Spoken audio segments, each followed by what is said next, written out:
Good morning everyone. अभी हम लोग फोर्टनाइटली टेस्ट जो नीट 2026 आकाश में होता है उसके पेपर का एनालिसिस हम लोग करने जा रहे हैं, जिसमें कि पहला क्वेश्चन हमसे पूछा गया है कि consider the arrangement of the charge on the vertices of a square, है ना। स्क्वायर के वर्टिसेस पे, कॉर्नर्स पे चार्जेस को रखा गया है, ओके। और हमसे पूछा जा रहा है net electrostatic potential at the centre of the square कितना होगा, है ना।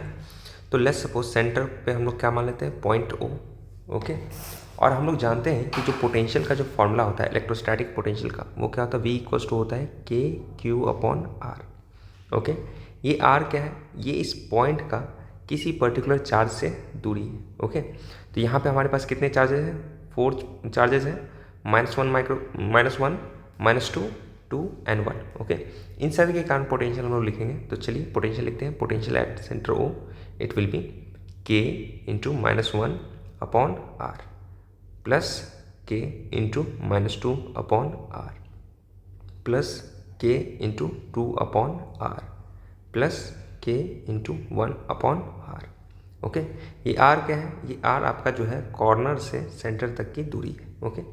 इसे हम लोग कैलकुलेट भी कर सकते हैं, बट कैलकुलेट करने की ज़रूरत नहीं, क्योंकि जितना पोटेंशियल हमारा पॉजिटिव चार्जेस के कारण आ रहा है उतना ही नेगेटिव, जैसे कि ये हमारा पॉजिटिव है उतना ही हमारा क्या है, नेगेटिव है। तो ये एक दूसरे को कैंसिल आउट कर रहा है, जिसके कारण जो नेट पोटेंशियल आएगा हमारा सेंटर ओ पे, वो कितना आएगा, वो आपका 0 के बराबर आएगा। तो इसके अकॉर्डिंग कौन सा ऑप्शन हमारा करेक्ट हो जाएगा, option 4 will be the correct answer, okay. चलिए नेक्स्ट क्वेश्चन की तरफ बढ़ते हैं। अगला क्वेश्चन सबसे पूछा जा रहा है कि distance between plates of parallel plate charge capacitor, है ना, जिसको बैटरी से डिस्कनेक्ट किया गया एंड उसको क्या किया, इंक्रीज किया गया। तो हमसे पूछा जा रहा है कि कौन सा क्वांटिटी है जो हमारा कांस्टेंट रहेगा, है ना। तो एक तो हमारा चार्ज जो होता है वो हमारा कांस्टेंट रहेगा, है ना, क्योंकि बैटरी के कारण जो भी हमारा चार्ज था Q इक्वल्स टू क्या था, CV, है ना। कैपेसिटेंस जो भी हमारा पहले था, पोटेंशियल जो भी था, है ना, जो भी हमारा चार्ज इनिशियल था वो एज इट इज़ रहेगा कैपेसिटर के ऊपर, है ना। और इलेक्ट्रिक फील्ड का फॉर्मूला हमारा क्या होता है, ये होता है आपका sigma by epsilon not, okay. तो सिग्मा क्या है, ये हमारा चार्ज अपॉन एरिया, तो क्या हो जाएगा Q by A epsilon not, है ना। चार्ज हमारा कांस्टेंट रहने वाला है, एरिया भी कांस्टेंट रहने वाला है, एप्सिलॉन नॉट भी क्या होगा, कांस्टेंट होगा, है ना। तो इलेक्ट्रिक फील्ड भी हमारा क्या रहने वाला है, कांस्टेंट रहने वाला है। तो यहाँ पे जो ऑप्शन 2 एंड ऑप्शन 3 है ये हमारा क्या रहेगा, कांस्टेंट रहेगा, ओके। और जो पोटेंशियल जो होता है वो हमारा क्या होता है, E अपॉन आर, है ना। जैसे कि यहाँ पे बोला जा रहा है कि दोनों चार्ज को डिस्कनेक्ट करके दोनों प्लेट्स के बीच के सेपरेशन को क्या किया गया है, इंक्रीज़ किया गया, है ना। दोनों प्लेट्स को डिस्कनेक्ट करके उनके बीच के सेपरेशन को इंक्रीज़ किया गया, तो आर का वैल्यू इंक्रीज होगा, तो पोटेंशियल हमारा क्या होगा, चेंज करेगा। तो इसके अकॉर्डिंग कौन कौन सा टर्म हमारा कॉन्स्टेंट रहेगा, option 2 and option 3, that is option number 4 will be the correct answer, both B and C, ठीक है। चलिए नेक्स्ट क्वेश्चन की तरफ बढ़ते हैं। नेक्स्ट क्वेश्चन में हमें बोला गया है separation between 2 like charges decreases. तो ड्रॉ करते हैं, 2 लाइक चार्जेस हैं, plus Q and plus Q, okay. इसे Q1 मान लेते हैं, इसे Q2 मान लेते हैं। दोनों के बीच के सेपरेशन को हम लोग इनिशियली 2D मान लेते हैं। तो पोटेंशियल एनर्जी जो हम लोग लिखते हैं उसका फार्मूला क्या होता है, ये होता है K Q1 Q2 upon R। R क्या है, separation between both the charges Q1 and Q2, okay. तो यहाँ पे जो इनिशियल पोटेंशियल एनर्जी आएगा वो कितना आएगा, K Q1 Q2 upon 2D, okay. But जैसे ही हम लोग यहाँ पे सेपरेशन को D की जगह क्या कर रहे हैं, 2D की जगह क्या कर रहे हैं, D कर दे, मतलब सेपरेशन घटा दे रहे हैं, है ना। तो यहाँ पे फाइनल सिनेरियो कुछ इस तरीके से बनेगा, इसके बीच का सेपरेशन कितना, D।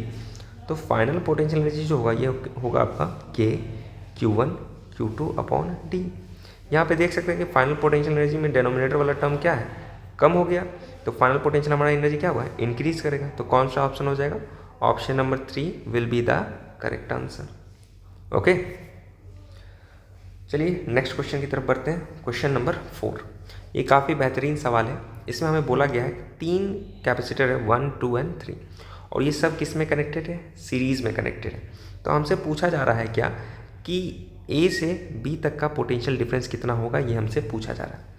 तो पोटेंशियल डिफरेंस फाइंड करने से पहले हमें मालूम होना चाहिए इस 2 माइक्रोफैराड कैपेसिटर पे चार्ज कितना है ना, तभी तो हम लोग यहाँ पे पोटेंशियल डिफरेंस लिख पाएंगे। कैसे, क्योंकि हम लोग जानते हैं Q इक्वल्स टू क्या होता है, CV, V इक्वल्स टू क्या होगा, Q बाई C। अगर हमें इस 2 माइक्रोफैराड कैपेसिटर के ऊपर चार्ज पता चल जाए तो उसके कैपेसिटेंस से डिवाइड कर देंगे तो हमें potential difference across this capacitor 2 microfarad capacitor मिल जाएगा, है ना। तो सबसे पहले हम लोग यहाँ पे सी इक्विवेलेंट फाइंड करेंगे, क्योंकि ये सब सीरीज़ में, तो हम लोग फॉर्मूला लगेंगे 1/C equivalent equals to 1/C1 plus 1/C2 plus 1/C3, है ना। ये कितना आएगा, ये आएगा 1 प्लस 1/2 प्लस 1/3। इसको रिजॉल्व कीजिएगा तो एलसीएम अपना आएगा 6, ये कितना है 6 प्लस 3 प्लस 2। तो यहाँ से सी इक्विवेलेंट हमारा आ जाएगा 6/11 के बराबर, है ना, क्योंकि ये 1/C इक्विवेलेंट था तो इसका रेसिप्रोकल लेना होगा, है ना। और टोटल चार्ज कितना स्टोर होगा, तो क्यू नेट जो आएगा वो क्या होगा, C equivalent into potential V. C equivalent कितना है 6/11, पोटेंशियल कितना है 15, है ना। और हम लोग जानते हैं कि सीरीज़ कॉम्बिनेशन में चार्ज हमारा क्या होता है, सेम होता है ना। तो मतलब कि ये जो भी हमारा चार्ज कैलकुलेट होके आया, ये 1 माइक्रोफैराड पे भी होगा, 2 पे भी होगा एंड 3 पे होगा, है ना। तो चलिए अब इक्वेशन लिखते हैं ए से बी तक के लिए। तो ए से बी तक के लिए इक्वेशन क्या होगा, वी ए, है ना। फिर यहाँ पे हम लोग प्लस से माइनस की तरफ जाएंगे, क्योंकि लेफ्ट हैंड साइड में हमारा पॉजिटिव टर्मिनल है। फिर माइनस पोटेंशियल इक्वल्स टू क्या होगा, Q/C। क्यू का वैल्यू कितना था 6 × 15 डिवाइडेड बाई 11, और डिवाइड बाई सी करोगे तो नीचे में ही 2 मल्टीप्लाई हो जाएगा, इक्वल्स टू क्या होगा वी बी।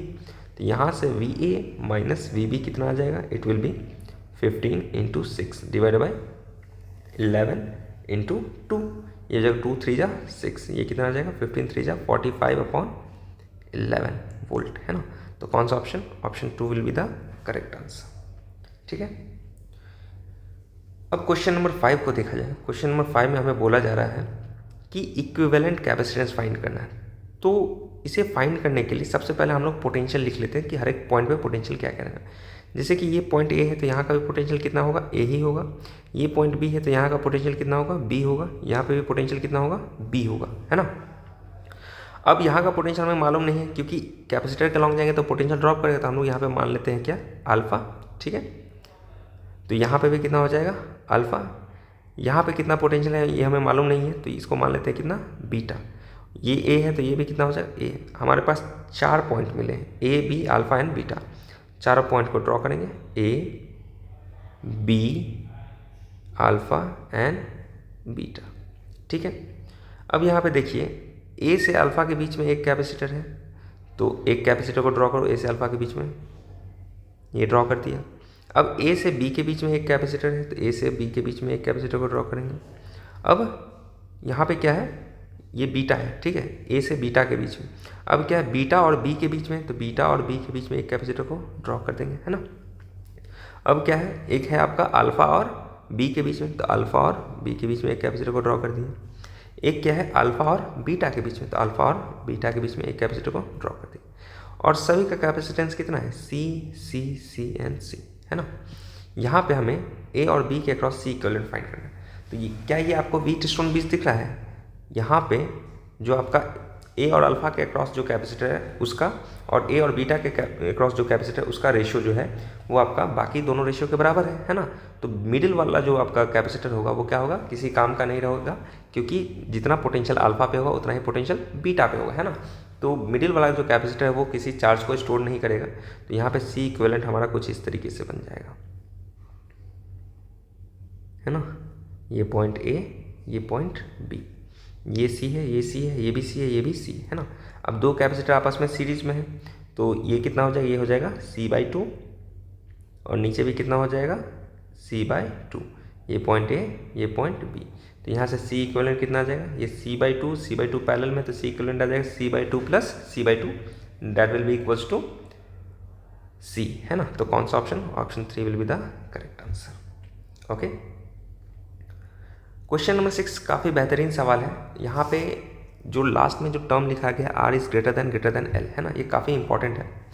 और हमें यहाँ पे पोटेंशियल फाइंड करना है इन दोनों चार्ज के कारण, कहाँ पे, पॉइंट Q पे। तो पोटेंशियल का फॉर्मूला तो हम लोग जानते हैं क्या होता है, KQ/R, है ना। R क्या है, सेपरेशन है उस चार्ज का उस पॉइंट तक का, है ना। तो यहाँ पे ऑलरेडी कह दिया है क्या कि L का वैल्यू जो है वो काफ़ी छोटा है R के कंपेरिजन में। तो एक्चुअली में क्या होगा कि ये दोनों चार्ज, ये -Q एंड +Q, है ना, ये आपस में बहुत पास में होंगे, एंड इनका जो दूरी होगा, -Q का दूरी जो भी Q तक के लिए होगा पॉइंट Q के लिए, और +Q का दूरी जो भी होगा पॉइंट Q के लिए, वो दोनों क्या होगा, इक्वल होगा। तो जो नेट पोटेंशियल होगा ये होगा K - Q/X मान लेते हैं, और क्या होगा +K × Q/X। तो इन दोनों का सम किसके बराबर होगा, जीरो के बराबर। तो यहाँ पे जो नेट आपका पोटेंशियल आएगा वो क्या आएगा, zero. That is option 1 will be the correct answer. Okay, question number 7 में हमें बोला गया है एक uniformly charged hollow non conducting spherical shell है ना। तो ये हमारा क्या हो गया, एक स्फेरिकल सेल हो गया नॉन कंडक्टिंग है ना, जिसका रेडियस कितना दिया गया है, r है, और इस पे चार्ज कितना है, q। तो हमसे पूछा जा रहा है magnitude of work done in moving any charge small q from its centre of the sphere to a distance 2r from its centre है ना। तो सेंटर से दूरी 2r, कुछ यहाँ पे पॉइंट p मान लेते हैं। तो यहाँ पे सरफेस से पॉइंट p तक का भी दूरी कितना हो जाएगा, r है ना। तो वर्क डन का जो फॉर्मूला होता है वो क्या होता है, q इंटू डेल्टा v है ना। That is q into potential at point p minus potential at point o, that is centre पे है ना। ये हुआ q, potential at point p क्या होगा, ये हो जाएगा आपका k q अपॉन 2r है ना। फिर माइनस o पे कितना होगा, k q अपॉन r, क्योंकि हम लोग जानते हैं कि ये स्फेरिकल सेल के अंदर पोटेंशियल हमारा क्या होता है, कांस्टेंट होता है और वो सरफेस के बराबर होता है। तो इसको रिजॉल्व करेंगे तो यहाँ पे आएगा हमारा क्या, minus of k q upon 2r। Okay, हमें सवाल में पूछा गया मैग्नीट्यूड ऑफ वर्क, मतलब कि यहाँ पे हमें क्या लगाना है, मॉड लगाना है। तो ओवरऑल आंसर जो है क्या होगा, q और k का वैल्यू होता है 1/4 पाई एप्सिलॉन, तो 1/4 pi epsilon not into 2r। ये कितने के बराबर आएगा, ये आएगा q upon 8 pi epsilon not r है ना। तो कौन सा option, option 1 will be the correct answer. I hope आपको ये क्वेश्चन समझ में आ रहे होंगे। ओके, अब आगे बढ़ते हुए क्वेश्चन नंबर 8 में हमें बोला क्या गया है कि इक्विवेलेंट कैपेसिटेंस फाइंड करना है across point P and point Q। Okay, और सभी प्लेट्स के बीच में जो सेपरेशन वो क्या है, D है, मतलब कि सभी का कैपेसिटेंस हमारा C रहने वाला है ना। तो इस तरीके के क्वेश्चन को टैकल करने के लिए सबसे पहले हम लोग प्लेट्स का नंबरिंग करेंगे। इसको नंबरिंग 1, ये 2, ये 3, ये 4 है ना। जितने भी प्लेट्स होते हैं उसका एक कम कैपेसिटर बनता है, n-1 कैपेसिटर, मतलब कि 4 प्लेट्स हैं तो हमारे पास कितने कैपेसिटर बनेंगे, 3 कैपेसिटर बने। तो चलिए ड्रॉ करते हैं इसको। सबसे पहले पैरेलल प्लेट जो होगा वो किसके किसके बीच में होगा, 1 और 2 के बीच में। तो यहाँ पे 1 और 2 के बीच में हमने प्लेट को ड्रॉ कर दिया। दूसरा किसके बीच में, 2 और 3 के बीच में, तो 2 और 3 के बीच में हमने ड्रॉ कर दिया। तीसरा किसके बीच में, 3 और 4 के बीच में, ये 3 और ये 4 ड्रॉ कर दिया। अब देखिए यहाँ पे 1 और 4 जो है ये आपस में कनेक्टेड है, मतलब कि इनका पोटेंशियल क्या होगा, सेम होगा। तो 1 और 4 को हम लोग क्या करेंगे, आपस में कनेक्ट कर देंगे है ना। यहाँ पे पॉइंट 2 से एक एंडिंग निकल रहा है Q, तो यहाँ से हम लोग एक पॉइंट निकाल देंगे P है ना। पॉइंट 2 से P है और पॉइंट 3 से क्या है, Q है, तो पॉइंट 3 से हम लोग Q को निकालें है ना। अब इसी को थोड़ा सा और अच्छे तरीके से अगर हम लोग रीड्रॉ करें तो यहाँ पे जो हमारा इक्विवेलेंट कैपेसिटेंस जो बनेगा वो कुछ इस प्रकार से बनेगा। ये पॉइंट कुछ इस प्रकार से होगा, ठीक है। ये 2 था, ये 3 था, ये भी 2 था, ये 1 था, ये 4 था, ये 3 था है ना। और इसके अक्रॉस हमारा point P and point Q था है ना। सभी का कैपेसिटेंस C एंड C रहने वाला है ना। यहाँ पे जो अपना दो कैपेसिटर जो सीरीज़ में है, इन दोनों का तो C इक्वलेंट C/2 हो जाएगा है ना। तो यहाँ पे फिर से कुछ इस तरीके से आपका सर्किट ड्रॉ हो जाएगा। ये पॉइंट P हो जाएगा, ये पॉइंट Q हो जाएगा, ये C था, इन दोनों का कॉम्बिनेशन कितना हो जाएगा, C/2। तो ये दोनों आपस में पैरेलल है, तो C इक्वलेंट कितना होगा, C1 plus C2, this will be C/2 plus C will be equals to 3C/2। और हम लोग जानते हैं कैपेसिटेंस का फार्मूला क्या होता है, epsilon not A upon D है ना। तो यहाँ से C इक्वलेंट जो आएगा वो क्या आएगा, 3/2 times epsilon not A upon D। तो कौन सा ऑप्शन हो जाएगा, option number 4 will be the correct answer. Okay, अब क्वेश्चन नंबर 9 की तरफ हम लोग बढ़ते हैं। क्वेश्चन नंबर 9 में बोला गया है हमें कि external work required to slowly rotate a dipole of dipole moment कितना है, 1 कूलम मीटर है ना। और यूनिफॉर्म इलेक्ट्रिक फील्ड है जिसका मैग्नीट्यूड कितना है, 20 वोल्ट मीटर। कहाँ से, from stable equilibrium to unstable equilibrium. हम लोग जानते हैं अगर डायपोल जो है इलेक्ट्रिक फील्ड के डायरेक्शन में होता है तो ये क्या होगा, स्टेबल है ना। और अगर तुम्हारा डायपोल जो है इलेक्ट्रिक फील्ड के अपोजिट डायरेक्शन में होगा तो ये क्या होगा, अनस्टेबल इक्विलिब्रियम है ना। और वर्क डन का हम लोग फॉर्मूला क्या पढ़े हैं, चेंज इन पोटेंशियल एनर्जी है ना। और पोटेंशियल एनर्जी होता है क्या, minus of PE cos theta है ना। तो ये क्या आएगा, ये आ जाएगा आपका final potential energy minus initial potential energy है ना। तो पोटेंशियल एनर्जी का फॉर्मूला ही निगेटिव होता है, तो यहाँ पे आ जाएगा initial potential energy minus final potential, है ना। ये आ जाएगा P E cos theta 1 minus cos theta 2, है ना। ये कितना पी ई का वैल्यू कितना दिया गया 1, ये जो 1 मल्टीप्लाई कॉस थीटा 1, मतलब कि इनिशियली किस में था, स्टेबल में था, तो कॉस 0 माइनस कॉस 180। कॉस 0 का वैल्यू 1 होता है, कॉस 180 का वैल्यू -1 होता है। यहाँ पे माइनस माइनस क्या हो जाएगा प्लस, तो ये हो जाएगा 1 इंटू यहाँ पे इलेक्ट्रिक फील्ड भी आएगा, है ना। यहाँ पे डायपोल मोमेंट पी का वैल्यू 1 है, इलेक्ट्रिक फील्ड भी आएगा, इलेक्ट्रिक फील्ड का वैल्यू कितना है 20, है ना। तो कितना हो जाएगा 1 minus of -1 that is +1, this will be equals to 20 into 2 will be equals to what 40 joule.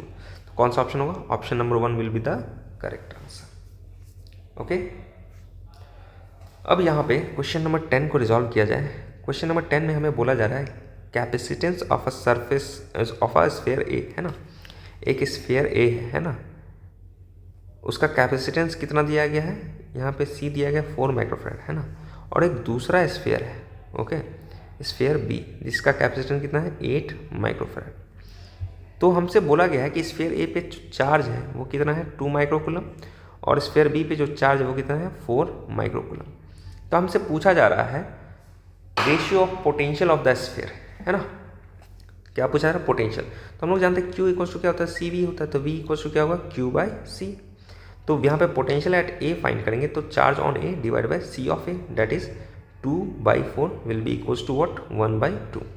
Potential of B find करेंगे तो क्या होगा charge on B divide by capacitance on B that is 4/8 will be equals to what 1/2, है ना। अब हम लोग यहाँ पे VA/VB करेंगे, तो ये क्या होगा 1/2 divide by 1/2 will be equals to what 1, है ना, इज टू 1। तो यहाँ पे कौन सा ऑप्शन होगा, option number 2 will be the correct answer. Okay, ये हम लोगों ने पहले 10 क्वेश्चंस को रिजॉल्व किया है। ओके, बाकी का जो भी नेक्स्ट 10 क्वेश्चंस होंगे वो आपको नेक्स्ट वीडियो में मिल जाएगा। Thank you.